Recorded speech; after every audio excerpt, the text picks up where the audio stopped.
Hi എല്ലാവർക്കും നമസ്കാരം. ഇന്നത്തെ റെസിപ്പി വൈകുന്നേരം ചായയുടെ കൂടെ കഴിക്കാൻ പറ്റിയ നല്ല അടിപൊളി ഒരു സ്നാക്കാണ് മസാല വട. വളരെ ടേസ്റ്റിയാണ്. അപ്പോൾ എങ്ങനെയാണ് ഇത് തയ്യാറാക്കി എടുക്കുന്നത് നോക്കാം. മസാല വട തയ്യാറാക്കാനായിട്ട് ഒരു ബൗളിലേക്ക് 1 കപ്പ് കടലപ്പരിപ്പാണ് ഇട്ട് കൊടുക്കുന്നത്. ഇനി ഇതിലേക്ക് വെള്ളമൊഴിച്ച് ഒരു 3-4 പ്രാവശ്യം നന്നായിട്ട് കഴുകിയെടുക്കണം. വെള്ളമൊക്കെ നന്നായിട്ടൊന്ന് തെളിഞ്ഞു വരണം. അതുവരെ നന്നായിട്ടൊന്ന് കഴുകിയെടുക്കാം.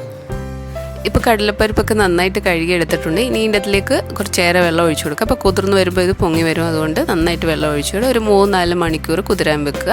ഇപ്പോൾ കടലപ്പരിപ്പൊക്കെ നന്നായിട്ട് കുതിർന്ന് വന്നിട്ടുണ്ട്. ഇനി ഇതിൻ്റെ അതിലെ വെള്ളമെല്ലാം നന്നായിട്ട് ഊറ്റിക്കളഞ്ഞിട്ട് മാറ്റി വെക്കുക.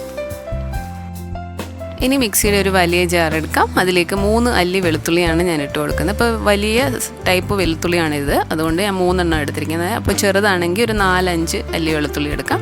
അതിനുശേഷം ഒരു മീഡിയം സൈസ് ഇഞ്ചി കട്ട് ചെയ്തതാണ് ചേർത്ത് കൊടുക്കുന്നത്. അതിൻ്റെ കൂടെ തന്നെ 4 പച്ചമുളക് 2ആയിട്ട് മുറിച്ചത് ചേർത്ത് കൊടുക്കാം. അപ്പോൾ എരിവ് അനുസരിച്ച് നമുക്ക് ചേർത്ത് കൊടുക്കാം.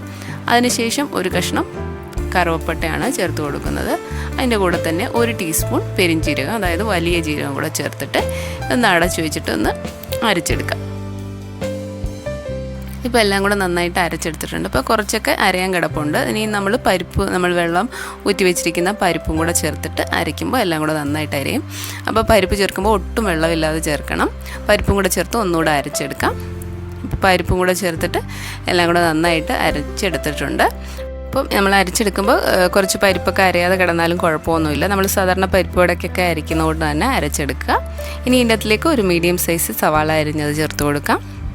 അതിൻ്റെ കൂടെ തന്നെ കുറച്ച് കറിവേപ്പില അരിഞ്ഞതും കുറച്ച് മല്ലിയില അരിഞ്ഞതും ഒരു കളറിന് വേണ്ടി ഒരു 1/2 ടീസ്പൂൺ മുളക് പൊടി ചേർത്ത് കൊടുക്കുക. കാശ്മീരി മുളക് പൊടിയാണ് ചേർത്ത് കൊടുക്കുന്നത്. അപ്പോൾ നമുക്ക് എരിവ് വേണമെന്നുണ്ടെങ്കിൽ എരിവുള്ളത് ചേർത്ത് കൊടുക്കാം. 2-3 നുള്ളു കായപ്പൊടിയും 1/2 ടീസ്പൂൺ ഉപ്പ് നമുക്ക് വേണമെങ്കിൽ എല്ലാം കൂടെ മിക്സ് ചെയ്തതിന് ശേഷം ഉപ്പ് കുറവാണെങ്കിൽ കുറച്ചുകൂടെ ചേർത്ത് കൊടുക്കാം. ഇനി ഇതെല്ലാം കൂടെ നന്നായിട്ട് മിക്സ് ചെയ്തെടുക്കാം.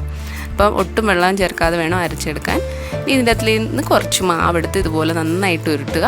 അതിനുശേഷം നമ്മൾ പരിപ്പ് വടയ്ക്കൊക്കെ പരത്തുന്ന പോട്ട് ഇതുപോലെ കൈവച്ച് നന്നായിട്ട് പരത്തിയെടുക്കുക.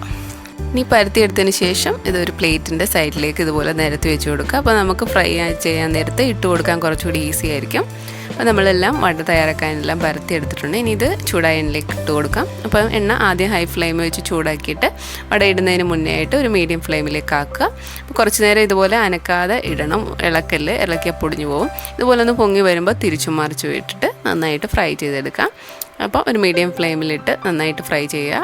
അപ്പം നല്ല അകമെല്ലാം നന്നായിട്ട് കുക്കായിട്ട് പുറമെല്ലാം നല്ലൊരു ഗോൾഡൻ ബ്രൗൺ കളറാകണം. അതുവരെ നന്നായിട്ട് ഒന്ന് ഫ്രൈ ചെയ്തെടുക്കാം. അപ്പോൾ ഇത് നന്നായിട്ട് എല്ലാം ഫ്രൈ ആയി വന്നിട്ടുണ്ട്. ഇനി ഇതൊരു ടിഷ്യൂ പേപ്പറിലേക്ക് നമുക്ക് കോരി മാറ്റാം. അങ്ങനെ വളരെ ടേസ്റ്റി ആയിട്ടുള്ള മസാല വട റെഡിയായി. വൈകുന്നേരം ചായയുടെ കൂടെ കഴിക്കാൻ പറ്റിയ നല്ല അടിപൊളിയൊരു സ്നാക്കാണ്. അപ്പോൾ ട്രൈ ചെയ്ത് നോക്കുക. അതൊരു തീർച്ചയായിട്ടും ട്രൈ ചെയ്ത് നോക്കുക. അപ്പോൾ പുതിയൊരു നല്ല റെസിപ്പി ആയിട്ട് കാണാം. താങ്ക്